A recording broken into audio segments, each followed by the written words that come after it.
छोटीशी 2 मिनिटाची तुम्हा सर्वांना एक माहिती देणार आहे. Good touch and bad touch, चांगला स्पर्श आणि वाईट स्पर्श.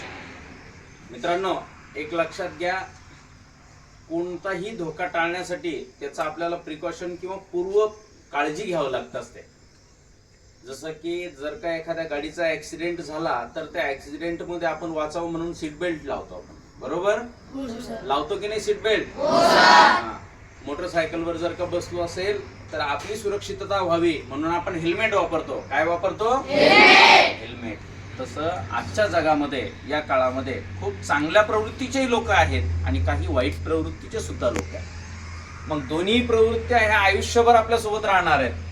मग त्याच्याकरता आपल्याला चांगलं आणि वाईट कळणं गरजेचं आहे, बरोबर आहे की नाही? जसं की निंबाची पानं कशी लागतात रे खायला, आणि साखर कशी लागते, एक कडू आहे आणि एक काय आहे, तसे आणि चांगल्या आणि वाईट प्रवृत्तीचे लोक असतात. मग तसा एक स्पर्श चांगला असतो आणि एक स्पर्श काय असतो, मग जो चांगला स्पर्श आहे त्याला काय म्हणायचं, गुड टच. काय म्हणायचं? आणि जो वाईट स्पर्श आहे त्याला काय म्हणायचं, बॅड टच.